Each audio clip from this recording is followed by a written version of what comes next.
एक इंसान और तीन धर्म। यहूदी कहते हैं वो उनके थे, ईसाई कहते हैं वही हमारी आस्था की जड़ हैं और मुस्लिम उन्हें खुदा का चुनिंदा बंदा कहते हैं। एक अजीब विडंबना देखिए, जिनके नाम पर इन्हें एकजुट होना चाहिए था, एकजुट होने के बजाय इनके नाम पर इंसान बट गए। ये थे अब्राहिम। इसी अब्राहमिक विरासत की छाया में पले तीनों धर्म, यहूदी, ईसाई और इस्लाम, आज जिस जमीन पर अपने अपने वजूद की लड़ाई लड़ रहे हैं उसका नाम है इजराइल। इजराइल एक जमीन, तीन मालिक, और जब एक ही जगह पर कई नजरें हों तो टकराव तय हो जाता है। आज का इजराइल हो या फिर फिलिस्तीन या फिर पड़ोस में बैठा ईरान, इन सब की लड़ाई सिर्फ जमीन ही नहीं है। ये लड़ाई है यकीन की, पहचान की और उस खुदा के नाम की जिसे सब अलग अलग चश्मे से देख रहे हैं। धर्म में सिर्फ दिलों को नहीं बांटा, सोच को भी बांटा, इतिहास को बांटा और इंसानियत को मोहरों की तरह चला दिया गया। आज के एपिसोड में हम जिस शख्सियत के बारे में जानेंगे वो दुनिया के तीन धर्मों का स्रोत है। हम जानेंगे अब्राहिम के बारे में, यरूशलेम के बारे में और समझेंगे कि इजराइल फिलिस्तीन विवाद क्या है। लेकिन आगे बढ़ने से पहले आइए हम आपको बता देते हैं और ये क्लियर कर देते हैं कि ये टॉपिक आपकी यूपीएससी की तैयारी में कैसे सहायक होगा। देखिए, सबसे पहले तो आज के इस एपिसोड के माध्यम से हम दुनिया के तीन महान धर्मों, यहूदी, इस्लाम और ईसाई धर्म का पवित्र शहर यरूशलेम से क्या संबंध है ये जान पाएंगे, जो यूपीएससी में प्रीलिम्स के साथ साथ जीएस पेपर 1 में कला एवं संस्कृति से सीधे संबंधित है। इसके अलावा हम इजराइल फिलिस्तीन विवाद और वर्तमान में इजराइल ईरान संघर्ष को भी जान सकेंगे, जो आज की जियोपॉलिटिक्स के साथ साथ अंतर्राष्ट्रीय संबंधों को भी दर्शाता है। और इस प्रकार से ये यूपीएससी के जीएस पेपर 1 और 2 का सीधे तौर पर हिस्सा है।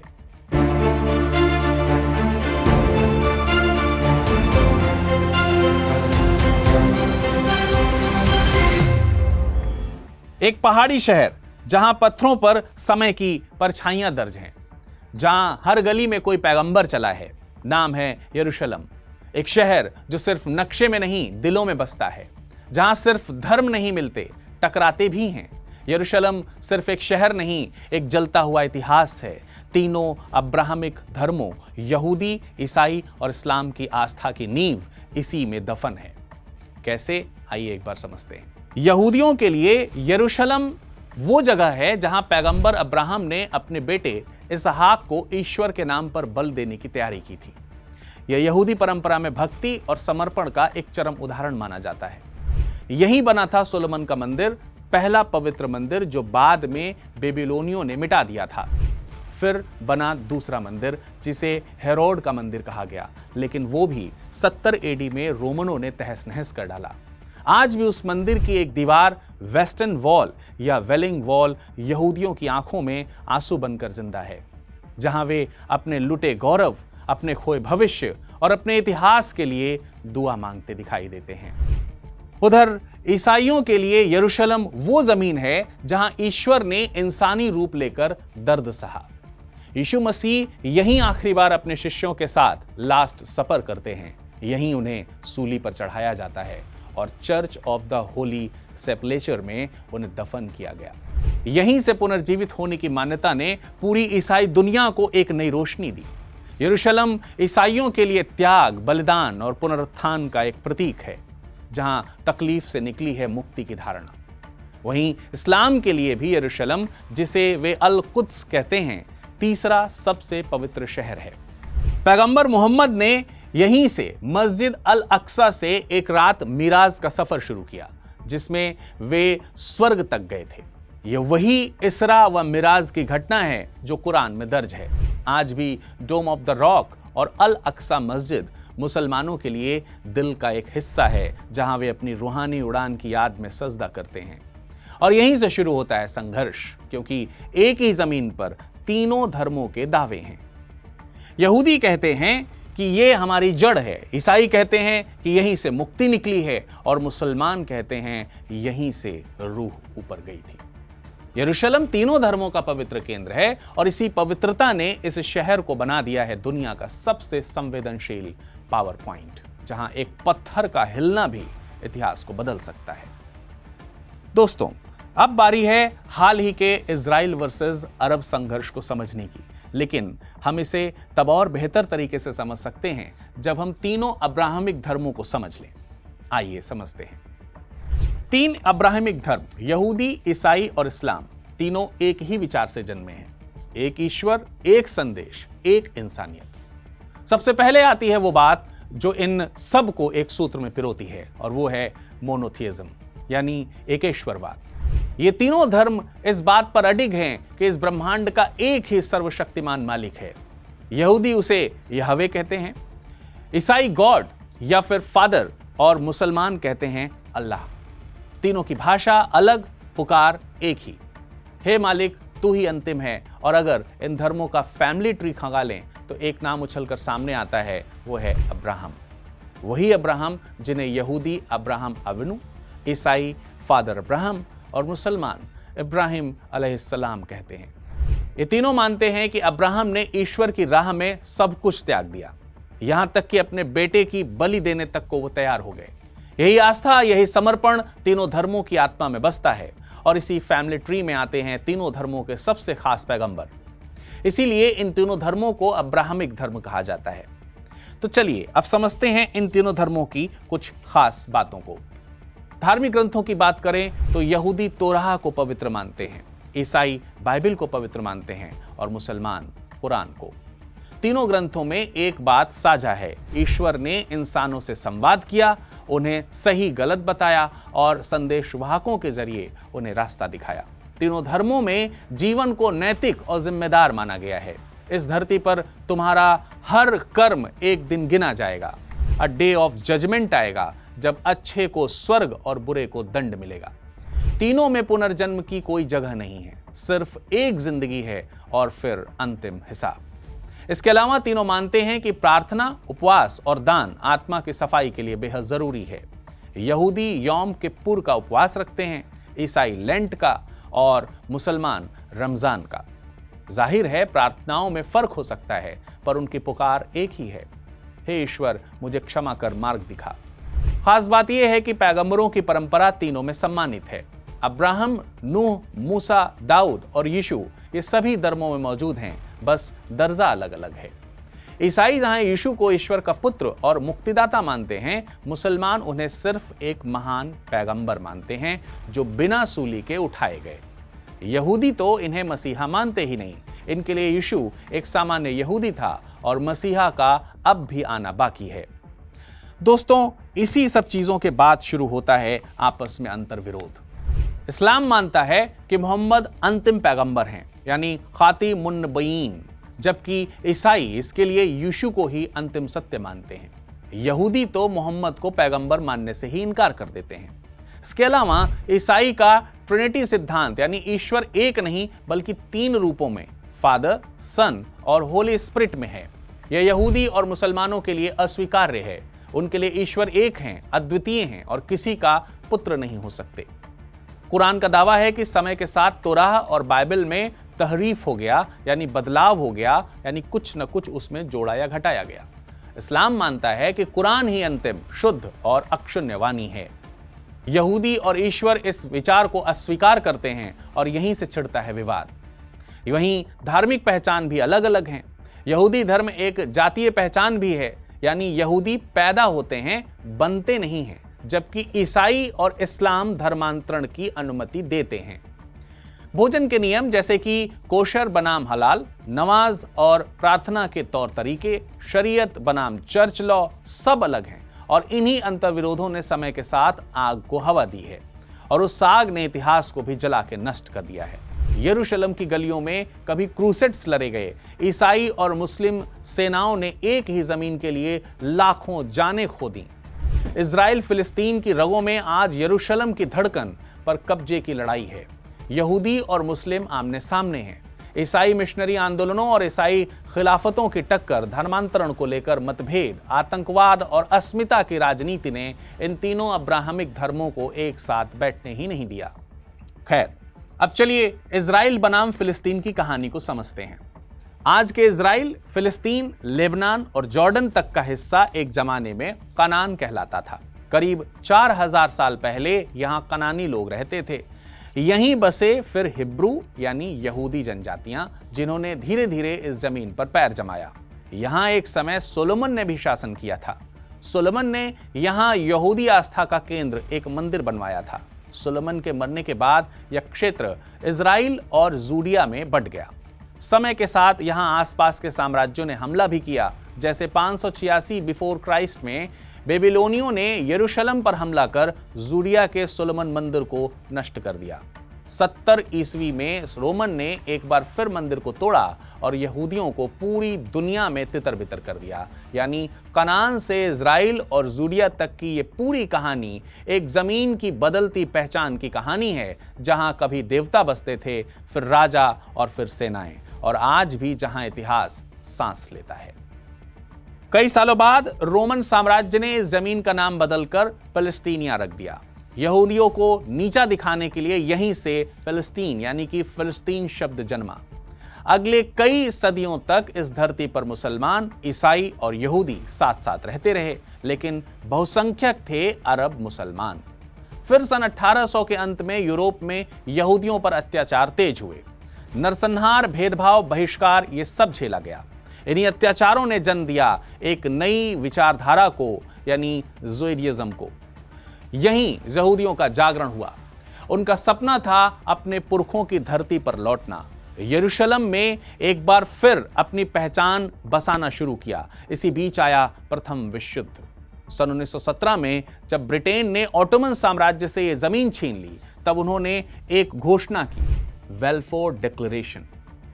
बेल्फोर डिक्लेरेशन, जिसके जरिए यहूदियों ने दावा किया कि फिलिस्तीन में तुम्हारा नेशनल होम बनेगा, वहीं दूसरी ओर चुपचाप अरबों से वही जमीन देने का वादा भी कर लिया गया।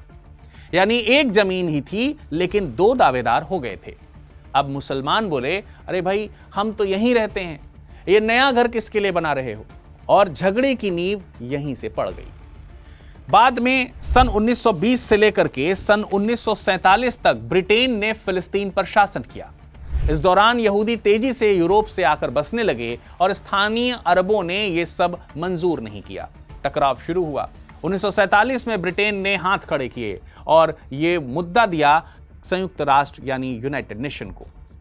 यूएन ने प्रस्ताव दिया कि फिलिस्तीन को दो हिस्सों में बांट दिया जाना चाहिए, एक हिस्सा यहूदियों के लिए इजराइल और दूसरा हिस्सा अरबों के लिए फिलिस्तीन। यरूशलेम को अंतर्राष्ट्रीय शहर घोषित करने का प्रस्ताव भी रखा गया, क्योंकि यह तीनों धर्मों के लिए एक पवित्र शहर है। यहूदी इस बंटवारे के लिए मान गए, लेकिन भाई साहब अरब देशों ने इस बंटवारे को ठुकरा दिया। मुस्लिम बोले, हम क्यों बंटे, ये जमीन तो हमारी है। और यहीं से शुरू हुआ आधुनिक संघर्ष। 14 मई सन 1948 ये वो दिन था जब यहूदियों ने एक नया देश बना लिया, नाम दिया स्टेट ऑफ इजराइल। और अगले ही दिन 5 अरब देशों मिस्र, जॉर्डन, सीरिया, लेबनान और इराक ने हमला कर दिया। युद्ध में इजराइल ने न सिर्फ खुद को बचाया, बल्कि उसने यूएन वाले हिस्से से भी ज्यादा जमीन कब्जा कर ली। और जो फिलिस्तीनी वहां रहते थे, यानी लगभग 7 लाख लोग शरणार्थी बन गए। इसे कहा गया नकबा, यानी कि महाविनाश। 1967 में फिर युद्ध हुआ। इसे कहते हैं 6 डे वॉर। इजराइल ने सिर्फ 6 दिन में वेस्ट बैंक, जो जॉर्डन के पास था, गजा स्ट्रिप्स, जो मिस्र के पास था, ईस्ट जेरूशलेम और गोल्डन हाइट्स तक पर कब्जा कर लिया। अब दुनिया ने कहा ये जगहें तो अब ऑक्यूपाइड टेरिटरीज हैं, यानी जबरन कब्जाई गई जमीन है। फिर आया 2 स्टेट सॉल्यूशन, यानी 2 स्टेट का कॉन्सेप्ट। दुनिया ने कहा झगड़ा खत्म करो, 2 देश बना दो, इजराइल यहूदियों के लिए और वेस्ट बैंक और गजा में फिलिस्तीन मुसलमानों के लिए। इसे कहते हैं 2 स्टेट सॉल्यूशन। लेकिन इजराइल बोला ठीक है, मगर सुरक्षा हमारी पहली शर्त होगी। वहीं दूसरी तरफ फिलिस्तीनी बोले, जब तक कब्जा खत्म नहीं होता कोई समझौता नहीं किया जाएगा। समय के साथ फिलिस्तीनियों के अंदर भी फूट पड़ गई। 2006 में फिलिस्तीन में चुनाव हुए। हमास नाम के एक संगठन ने गजा में जीत हासिल कर ली।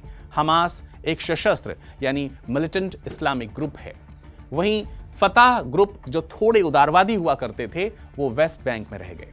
अब फिलिस्तीन खुद 2 हिस्सों में बंट गया, वेस्ट बैंक फताह के कंट्रोल में और गजा हमास के कंट्रोल में।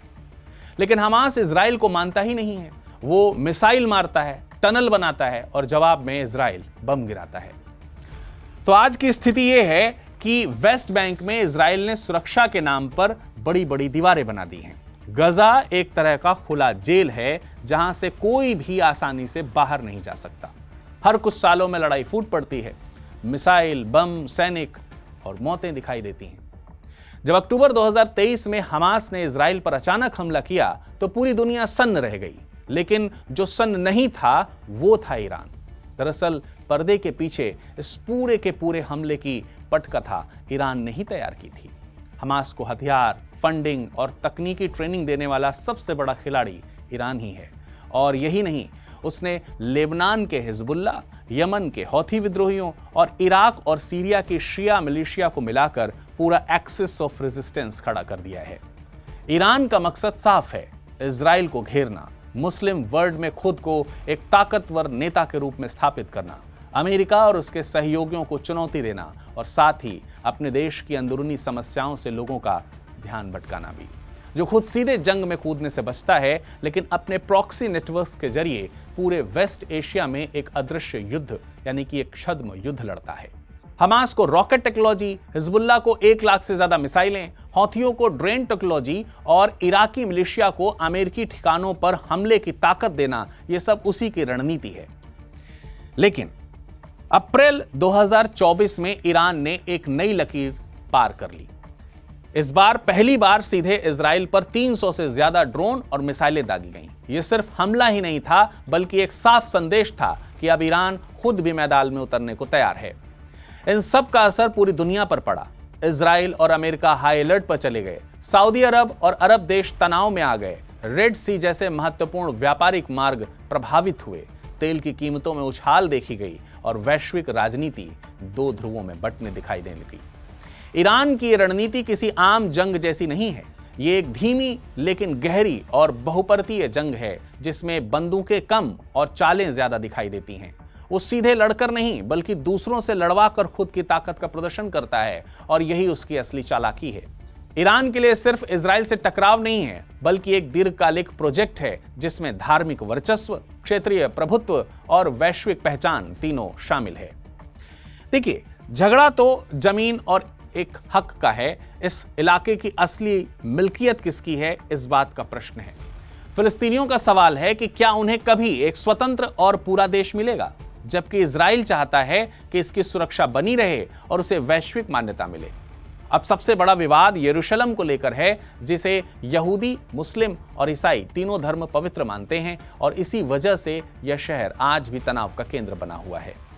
कब्जाई गई जमीनें फिलिस्तीनियों के लिए सदमे और संघर्ष की कहानी है, तो वहीं इजराइल के लिए यह इसकी सुरक्षा की दीवार है। नतीजा यह है कि लाखों फिलिस्तीनी आज भी रिफ्यूजी कैंप्स में जी रहे हैं, जिनके पास उनकी पुश्तैनी जमीन तक नहीं है, और दूसरी तरफ इजराइल, जो हमेशा आतंकी हमलों का डर बना रहता है। पूरी दुनिया अब इस मुद्दे पर 2 धड़ों में बंट चुकी है, कुछ इजराइल के साथ हैं, कुछ फिलिस्तीन के साथ। और इन सब के बीच यरूशलेम आज भी 3 धर्मों का जलता हुआ, धधकता हुआ दिल बना हुआ है, जिसे कोई भी पूरी तरह छोड़ना नहीं चाहता। इतिहासकार मानते हैं कि इजराइल और अरब की लड़ाई का केंद्र धर्म है। दोस्तों, तीनों धर्मों की शुरुआत एक ही आवाज से हुई। तीनों में न्याय का आग्रह है, मानवता की सेवा है और आत्मा को ऊपर उठाने का दर्शन है। फर्क सिर्फ रास्तों का है, मंजिल तो एक ही है, पर अफसोस जब शाखाएं ही एक दूसरे से भिड़ती हैं तो फिर जड़ें तो कांप ही उठती हैं। ये टकराव धर्मों के बीच नहीं, इंसानों की व्याख्याओं के बीच है। ईश्वर तो आज भी ऊपर बैठा मुस्कुरा रहा होगा कि इंसानों के धर्म के नाम पर यह लड़ाई कैसी चल रही है। वैसे चलते चलते मैं एक बात आपको और बता देना चाहता हूं, जो कि वर्तमान इजराइल ईरान संघर्ष से संबंधित है। इसमें अमेरिका की भी एंट्री हुई है। अब सवाल यह है कि इस वर्तमान संघर्ष की शुरुआत तो इसलिए हुई कि इस्राइल को ईरान के न्यूक्लियर वेपन कंट्री बनने से ऐतराज और खतरा है। लेकिन क्या खतरा है?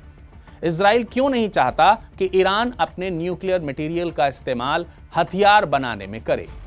वैसे देखा जाए तो ईरान को ऐसा करना भी नहीं चाहिए, क्योंकि ईरान ने तो NPT यानी non proliferation of nuclear weapons treaty यानी परमाणु अप्रसार संधि पर जुलाई 1968 में साइन किया था। लेकिन अब इजराइल की आपत्ति कुछ अजीब नहीं लगती आपको? क्योंकि इजराइल ने न सिर्फ एनपीटी पर साइन करने से इनकार किया है, बल्कि ये एक परमाणु हथियार संपन्न देश भी है। मतलब खुद परमाणु हथियार संपन्न देश हैं, तो फिर ईरान को लेकर आपत्ति क्यों है? इजराइल को ऐसी आपत्ति होने के पीछे क्या कारण है? क्या इस संघर्ष का कोई धार्मिक और कोई अब्राहमिक संबंध भी है?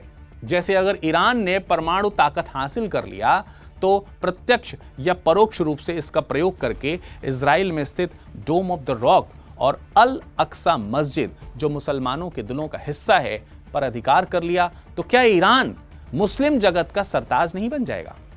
और अगर ऐसा हुआ तो मिडिल ईस्ट में तो सारी जियोपॉलिटिक्स ही चेंज हो जाएगी, है ना? और शायद इसीलिए इजराइल और अमेरिका ईरान पर लगातार दबाव बनाए रखना चाहते होंगे। बहरहाल, इस पर आपका क्या विचार है? क्या अमेरिका सच में ईरान पर हमला करके उसे परमाणु अप्रसार के लिए मजबूर करना चाहता है? क्या सच में इजराइल को ईरान के परमाणु संपन्न होने से खतरा है? और क्या सच में ईरान इस्लाम जगत का सरताज बनना चाहता है? और इस पर भारत से आप किस प्रकार के रुख की अपेक्षा करते हैं? अपनी राय कमेंट सेक्शन में हमें कमेंट करके जरूर बताइएगा। और साथ ही जरूर बताइए कि यह सेशन आपको कैसा लग रहा है। मिलते हैं अगले एपिसोड में किसी अन्य शख्सियत के साथ। तब तक अपना ख्याल रखिएगा। धन्यवाद।